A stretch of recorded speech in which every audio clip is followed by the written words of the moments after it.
2013 में नॉर्मल से दिखने वाली ये लड़की ने अपनी माँ का ही मर्डर कर दिया। 79 टाइम्स फेस एंड नेक पे स्टैब किया था। ये स्टोरी है 18 साल की इजाबेला गजमान की। उसके ट्रायल के टाइम की वीडियो टिकटॉक पे बहुत पॉपुलर हो गई। लोग मजाक बनाने लगे उसके एक्ट देख के। बट इन वीडियो के पीछे है एक रियल लाइफ ब्रूटल मर्डर। आज मैं आपको बताऊंगी इजाबेला की स्टोरी और मर्डर करने के बाद वो कैसे टिकटॉक पे फेमस हो गई। ऑरोरा कोलोराडो में अपनी मॉम यनमी और स्टेप डैड रायन के साथ रहती थी। वो उसके पेरेंट्स सेपरेट हो गए थे जब वो छोटी सी थी, बट वो कांटेक्ट में थे। इजाबेला की मॉम दिन में 12 घंटे तक काम करती थी ताकि वो अपनी बेटी की रिक्वायरमेंट्स को फुलफिल कर सके। इजाबेला कभी भी इसके लिए उसके मॉम के प्रति ग्रेटफुल नहीं थी। वो एक ट्रबल्ड किड थी। स्कूल, पढ़ाई ये सब उसे अच्छा नहीं लगता था। फाइनल एग्जाम के कुछ दिन पहले 18 साल की उम्र में उसने स्कूल छोड़ दिया। उसके पेरेंट्स काफी डिसअपॉइंटेड थे। इजाबेला के बिहेवियर चेंज होना शुरू हुआ था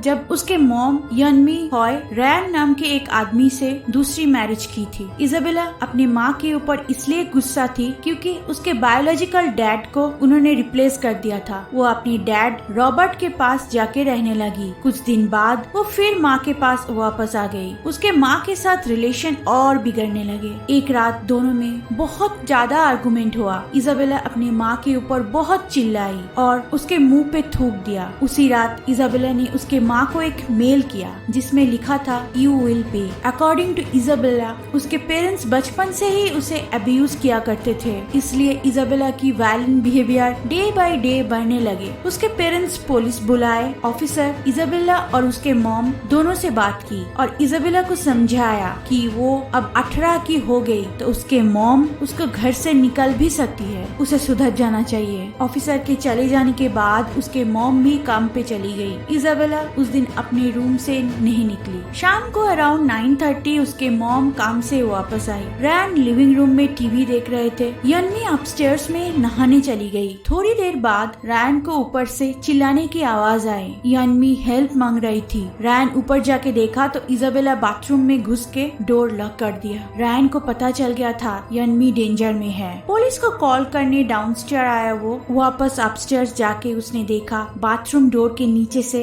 ब्लड लीक हो रही थी। यन्मी एकदम चुप हो गई थी। उसकी लास्ट वर्ड थी जेहोवा, जो है भगवान का नाम। उसके आगे जो हुआ वो जैसे कोई हॉरर मूवी का सीन था। इजाबेला बाथरूम से निकली, हाथ में खून भरी चाकू। रैन को जैसे उसने देखा ही नहीं। रैन बाथरूम के अंदर जाके देखा यन्मी मर चुकी थी, पर फिर भी उसने सीपीआर परफॉर्म किया। इमरजेंसी सर्विस आके यन्मी को डेड डिक्लेयर किया। फेस एंड नेक पे टोटल 79 टाइम्स चाकू से वार किया गया था। बाथरूम में एक बेसबॉल बैट था। इट सीम्स इजाबेला ने उसके माँ को चाकू मारने से पहले या बाद में उस बैट से भी मारा था। पुलिस आने तक इजाबेला गायब हो चुकी थी। उसके सेल फोन को ट्रैक करने की कोशिश की गई, बट फोन बंद आ रहा था। लकीली नेक्स्ट डे एक पार्किंग गैरेज में इजाबेला मिली। उसे फर्स्ट डिग्री मर्डर चार्ज में अरेस्ट किया गया। इजाबेला 18 की थी, मतलब उसे डेथ पेनाल्टी तक हो सकती थी, लेकिन उसे इनोसेंट बताया गया। Not totally innocent. ट्रायल के दौरान जब डॉक्टर ने उसे एसेस किया तब पता चला उसे स्किज़ोफ्रेनिया है। ये एक मेंटल इलनेस जिसमें लोग हेलुसिनेट करते हैं। अकॉर्डिंग टू डॉक्टर्स इजाबेला को लगा था वो अपनी माँ को नहीं, सिसिलिया नाम की एक लड़की को मार रही थी दुनिया को बचाने के लिए। जब उसने क्राइम किया था तब वो मेंटली अनवेल थी। उसे राइट या रॉन्ग का पता नहीं था। कोर्ट ने उसका प्ली एक्सेप्ट किया और उसे साइकियाट्रिक हॉस्पिटल भेज दिया गया ट्रीटमेंट के लिए। लेकिन ये पुरानी केस रिसेंटली टिकटॉक पे कैसे ट्रेंड बन गई थी? वेल 2018 में एक गाना आया था, स्वीट बट साइको। मतलब